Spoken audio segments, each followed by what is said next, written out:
between the first song, the second song, and the dance, I think we can go home now because the message has been relayed through music. And thank you for staying anyway. So, as I said at the beginning, Soaring to New Heights is our theme for the year. So we're higher and higher and higher. And, I was talking with my prayer partner yesterday, and she was saying at CSL what they're talking about a lot now is, yes, the heights, but also you have to be in the depths. You have to be grounded at the bottom as well. Open at the top, grounded at the bottom. And so we're about that too. We acknowledge all of it, every part of the human condition, and bring spirit to that.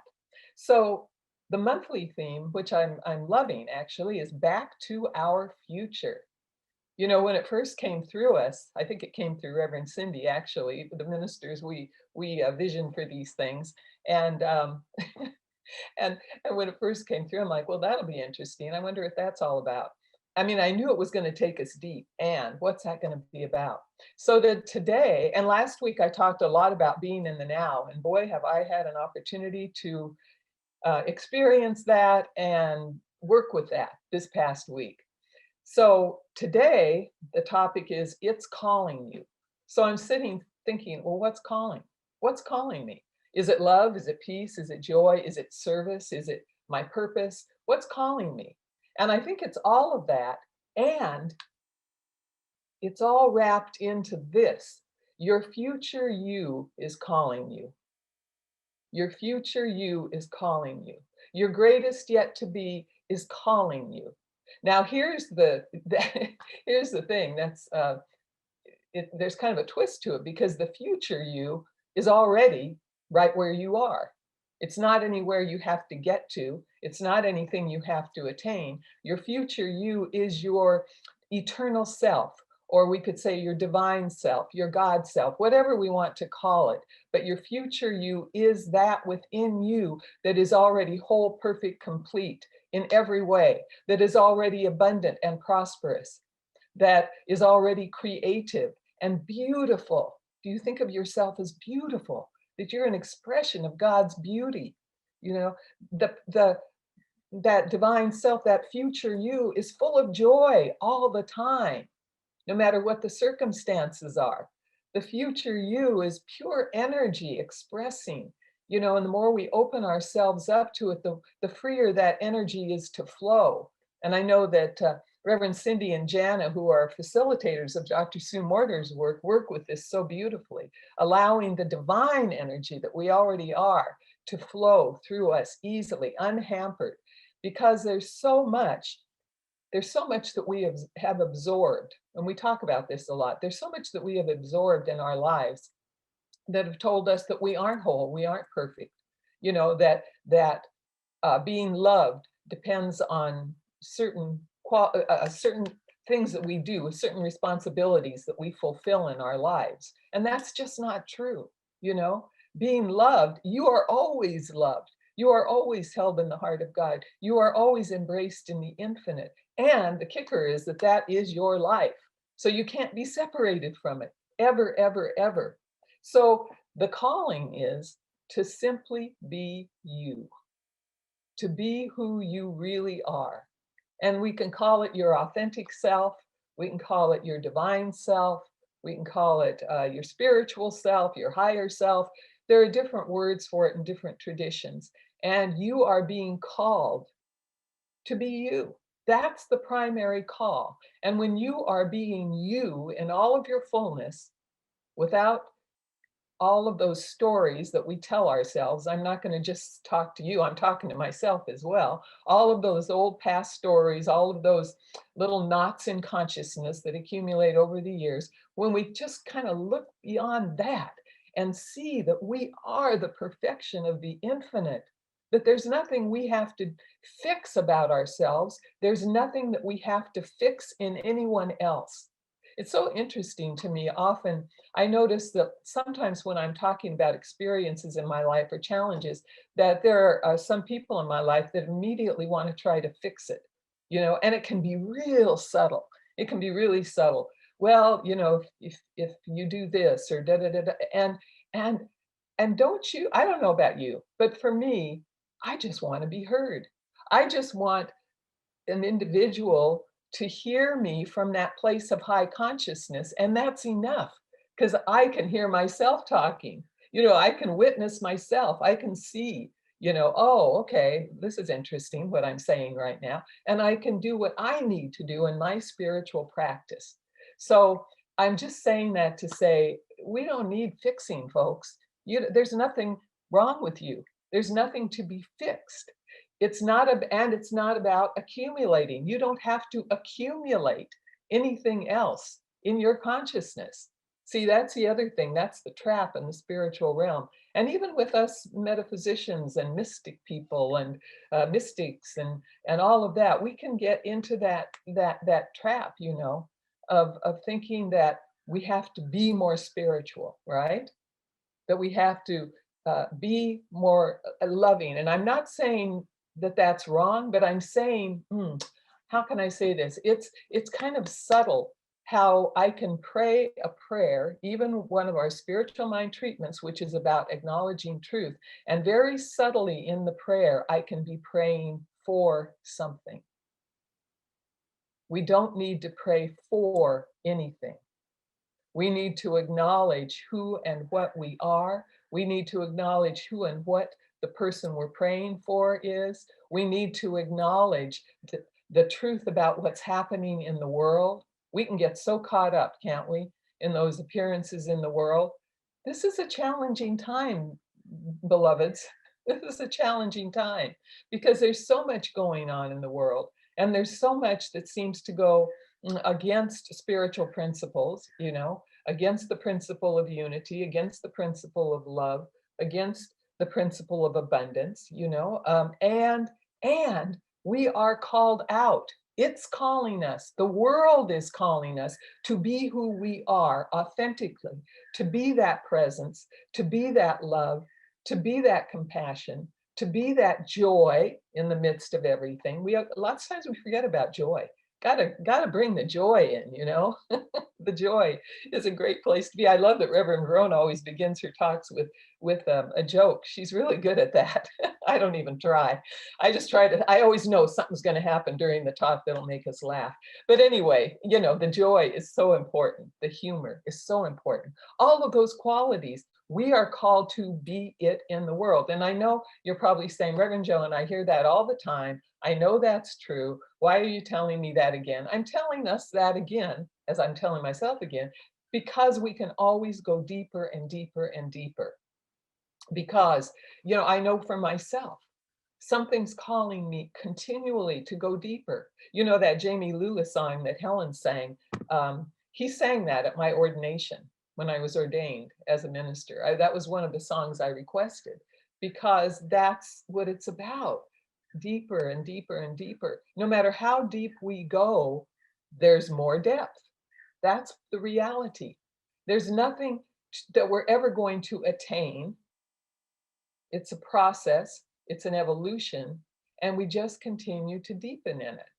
So I love that there's nothing I have to attain, even enlightenment. Even enlightenment. And I'll tell you, being raised Catholic and being a nun in particular, I always thought there was a perfection I had to attain. There was a state of consciousness I had to attain. And it's such a blessing in this teaching to know that I don't have to attain it. What I need to be about the business of is my spiritual practice. Because there's nothing I need to get from the outside. I was just remembering this morning, I was remembering this morning how my former husband, who had so many wonderful qualities, I mean, I still love him to this day. There were just some difficulties, let's say, that couldn't be overcome at the time. But anyway, sometimes, I didn't wear a whole lot of makeup when I was younger, but once in a while I would put makeup on, or I'd think, oh, let's put some mascara on or something.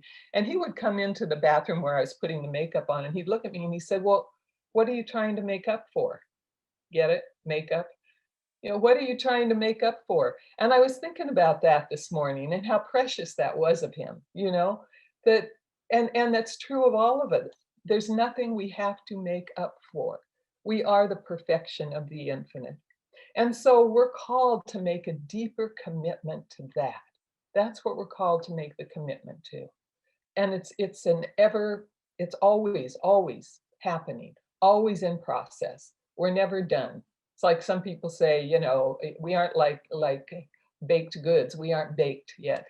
There's no being baked. It's just we're all in that process, and we're in that process together, so we can love and appreciate each other no matter how we stumble. No matter. And I know myself, sometimes I feel an inner irritation, and that's mine to work with.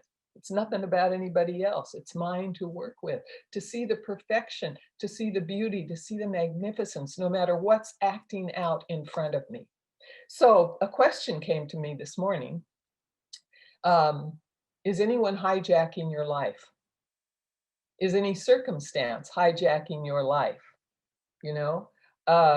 And by that, I mean, what people say or think about you, or act, how they act toward you. Are you allowing that?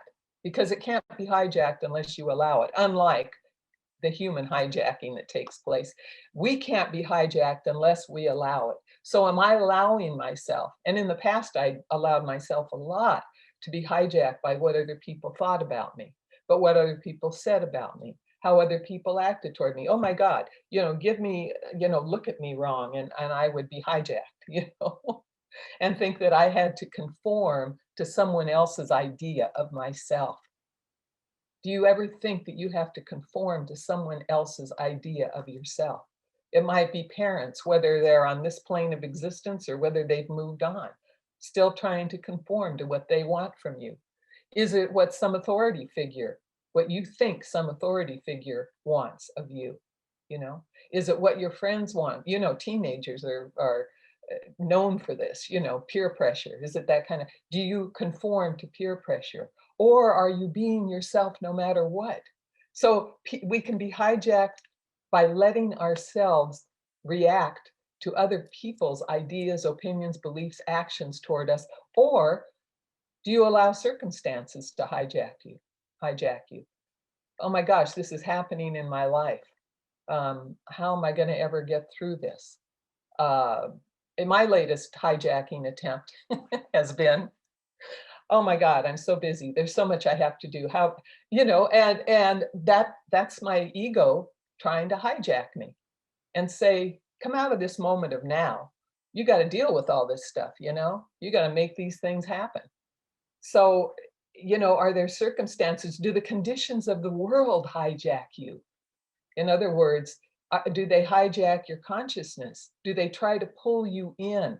Do you find yourself, now we all have opinions, but do you find yourself being opinionated? There's a difference between having an opinion and being opinionated. If I'm opinionated, I'm stuck. If I have an opinion, there's still wiggle room there, I can still change. I can still, even though I try not to have even opinions. And I've kind of made a turnaround around that. I've decided opinions are okay, as long as I don't get stuck in them. As long as I don't get stuck in, you're from a red state, you're from a blue state. This is because you're from a red state, I know exactly how you are. Because you're from a blue state, I know exactly how you are. Because you're progressive, I know everything you think and know. Because you're conservative or more Republican, I know everything. No, do you see how we put each other in boxes? We have these opinions, and then we can get opinionated. Let's let go of being opinionated and be open to the moment, be open to divine ideas. So that's a way we can get hijacked. So I want to, Jesus, Yeshua, actually Jesus' real name, his Jewish name was Yeshua Bar Joseph. He was, Jesus, the son of Joseph, Yeshua. And so Yeshua, before he began his ministry in the world, he spent 40 days of fasting. Some of you I know this story. He went to the desert, the wilderness, and fasted for 40 days. So after 40 days, and that meant he was in meditation. I imagine maybe he was doing Vipassana or something. I don't know what he was doing, but he was fasting from food. And I'm sure he was fasting in his consciousness as well to prepare himself. And so after that, right at the end of that 40 days, now in the Bible it says I don't know if it says Satan or the devil, but the way Christians talk about it is it's Satan or the devil that tempts him 3 times. The way we look at it metaphysically is it's the ego that was tempting him. The part of him that was separate or that felt separate was tempting him. So there were 3 ways that he was tempted. And I won't spend a long time on this story, but a little bit, because I think some of you don't know the story. The first temptation was he was hungry. You can imagine after 40 days, he was hungry. So he was tempted to use his metaphysical powers to turn stones into bread. And so this devil, his ego self, is saying, you could do, and this is what we call the second stage of consciousness, by the way, you can turn this stone into bread and feed yourself.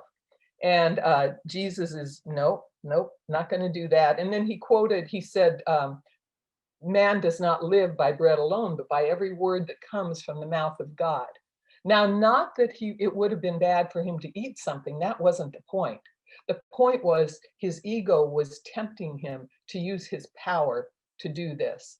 And we'll come back to that later. The second, I'm actually checking my notes here because I got to remember these temptations. I haven't looked at them for a long time. The second temptation was, he said, you have the power that if you jump off this cliff, that angels will minister to you, that you will be caught, you won't fall, And again, Jesus says, no, don't put your Lord God to the test, meaning the Spirit of God within Jesus. Don't put yourself to that, don't put me to that test. Now, the reason is because what was really tempting Jesus was the fame, so to speak, that people would see him and go, oh my goodness, look at that. He didn't fall, he was saved, power and fame. And Jesus did not want to succumb to that. Yeshua did not want to succumb to that. The third temptation is, this was, I think, probably most seductive.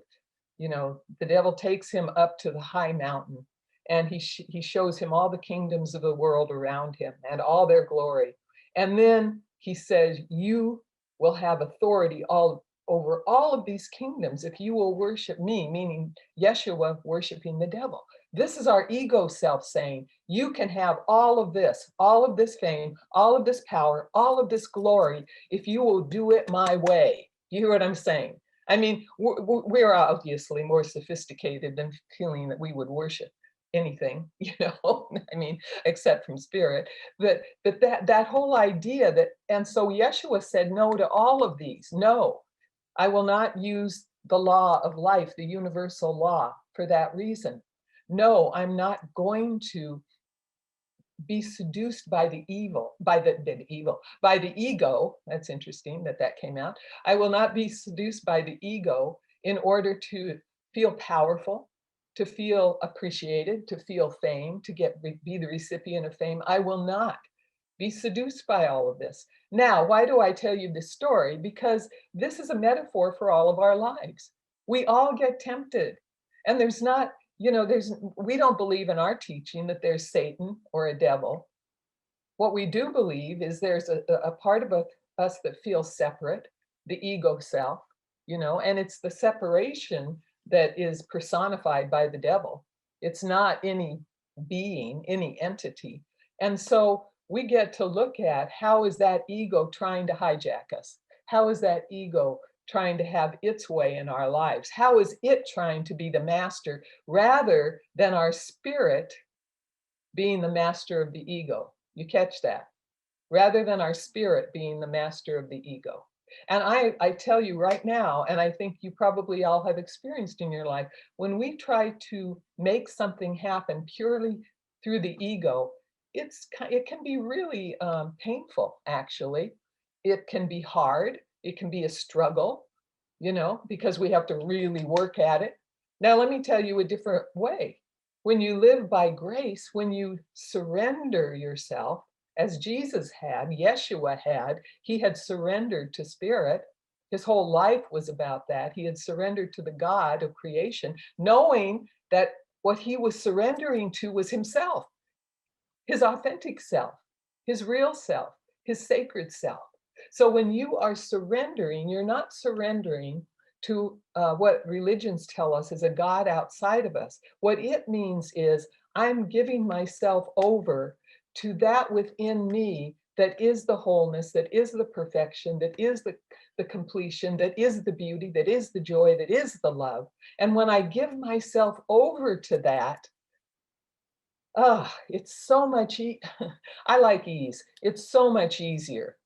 You know, we live by grace. That's our sufficiency in everything. And we find that the universe is always, always conspiring to support us. Always.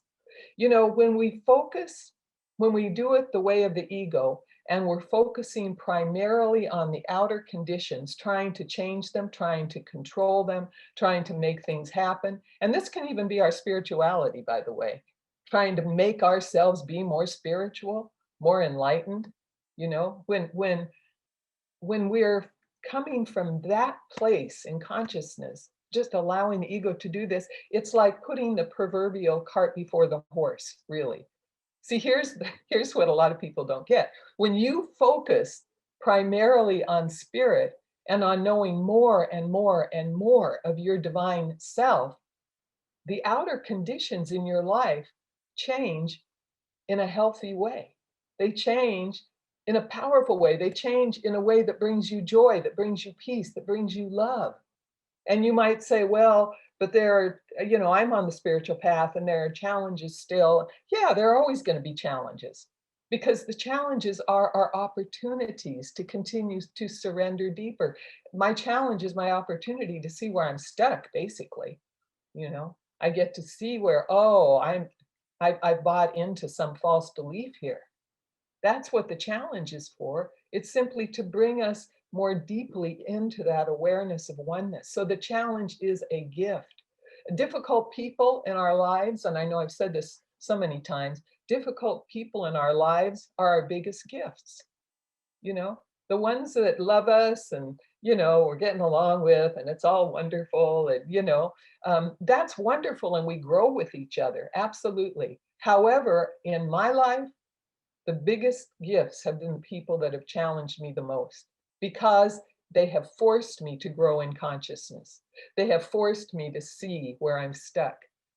You know, in my situation years and years ago at Oakland Center for Spiritual Living, it was, you know, people would, it was terrifying to me because I thought I had gotten over having to be approved of by people. Oh no, I hadn't. It was a new level that I got to deal with, you know, and it was challenging. It was, and I still remember the main person that kind of was the leader of the gang, so to speak. And I still, in my heart, I appreciate this person. I love this person because his soul and my soul made this connection and this contract with each other to grow each other. You know, I'm sure I made him grow, you know, because I know I really irritated the heck out of him. And, you know, he certainly made me grow. And it was wonderful. Not that we have this great relationship, you know, I never even see the person anymore. However, it was an opportunity. Do you see? It was an opportunity. If I had just tried to change the situation from the outside, master it from the outside, really, there wouldn't have been any growth. If I had conformed to what he and these people wanted, which I couldn't because it wasn't for me, it wasn't for the highest good of the community. And so you get what I'm saying. You get what I'm saying. He was my biggest piece of growth. My older daughter, who's one of my very best friends in my life now, acted out so much as a teenager. I mean, it was such a challenge. I see Sarah, she remembers. Rev Verona remembers and resonates because she has had a challenge like that. You know, many of us have had those kinds of challenges and they grow us, you know. For years, I got to know the truth about her, no matter what she was doing, no matter how she was acting out. So much so that at my refirement ceremony, when I left OCSL and Reverend Michael came, and my daughter was Sarah. She doesn't mind if I say this, by the way. You know, she was sitting in the congregation, and he looked at her and he said, "Sarah, we've been praying for you for years."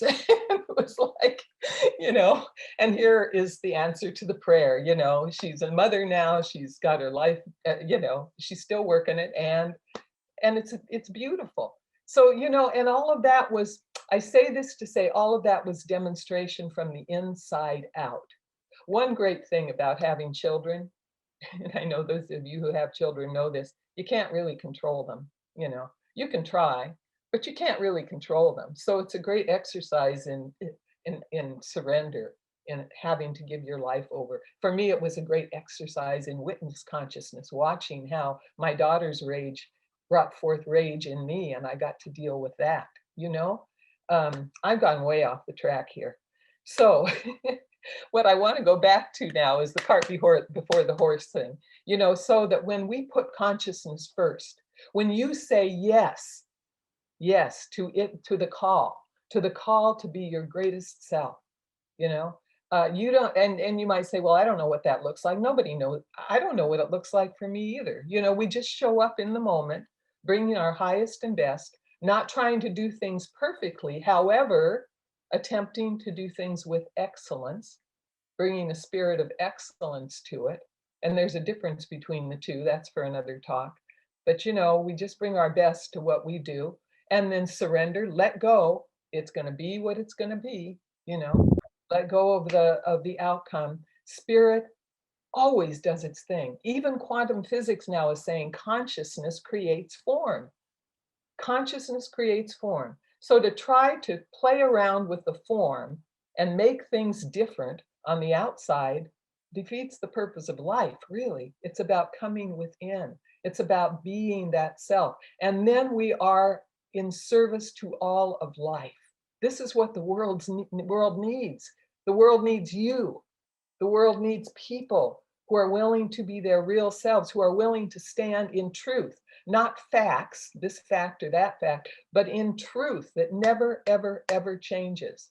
Truth is immutable. Truth is oneness. Truth is love. You know, it never changes. The facts of the world change. Are you willing to stand in the truth? And are you willing to stand in the truth of who you are? That you are magnificent, no matter what anybody ever told you, no matter what circumstances you were born into, no matter what people have said to you along the way, no matter what your experience in your teen years or whatever were, you know, no matter what, you are magnificent, awesome. Oh man, can you imagine if everybody in the world, or at least 51%, you know, really knew the magnificence of their being and were being that, and were saying yes to their particular calling? Oh my God, what an amazing world we'd have. People wouldn't need to dominate other people. People wouldn't need to be greedy and not care about the needs of other folks. People wouldn't need to oppress others to make themselves feel superior or right, you know? Be you. That's what you came here to be, not a counterfeit, not a counterfeit, you know? Be who you are, this precious, magnificent, awesome divine being. And I know I have said nothing new today. And I just feel it so deeply in my heart and soul right now. And I look at all of you and feel just how powerful we are as a community. We aren't a big community, and we're powerful because this consciousness here is deep. This consciousness here is loving. This consciousness here is anchored in truth. And do we have our differences sometimes? Yes. However, we know how to be with each other in love when that happens, you know. I even had a situation with a neighbor recently, and I thought that he was upset with me. It turned out he wasn't, but I thought, I don't know this guy really. I've seen him in the hallways. And I said, yesterday, I ran into him and I said, I just want to clear something up, you know, because I noticed, you know, this look on your face the other day, and he was so grateful, you know, just because I could have let it go and then wondered from now on, is he upset or what, you know, is there something between us? And it turned out he was just concerned about someone else in the hallway who was unmasked. That was all he was concerned about. And I was the one that saw his face, you know? So, and that's just such a small thing, but just being able to say things like that to each other and to clear it up right away in love, in love. So this community gives us an opportunity to really be who we are. We love you just as you are. And I know that people who have been with us and are still with us feel that love. You know, it's a compelling love. And it's a love that changes the universe. One person abiding in the consciousness of unconditional love can elevate 750,000 people to that same consciousness. This is a David Hawkins statistic. So be it, be you, be love the way you are meant to be it, not the way someone else is. Be truth the way it comes through you. Be of service with the unique gifts you have to offer. You know, don't be a counterfeit. I want to see who you are, you know. And there's a whole lot of stories I could tell about that. However, I am going to stop now and just tell you this is the last thing I want to say is that the Spirit of God within us, that is us, knows our wants and needs before we even know them. You know, it knows what we need. It knows how to take care of it more than we do.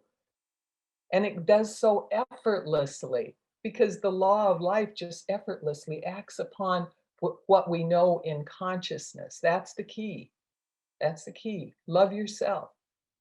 When you love yourself, you're going to love other people. Appreciate yourself. See the good in yourself. See the perfection and wholeness in yourself. And know that Spirit knows exactly what you need for your growth and evolution. It knows what you need to live this human life on earth. Before you even ask, it is given. That's what Yeshua told us. Before I ask, it is given. This is the truth. And so, you know, we are always, always, always held in the loving heart of God, in the unconditional heart of divine love. How could it want anything less than the highest and best for us? Because it is our life. It's your life. You can, you know, work with that one idea, that one thought, that one awareness for the rest of your days, and everything else will take care of itself.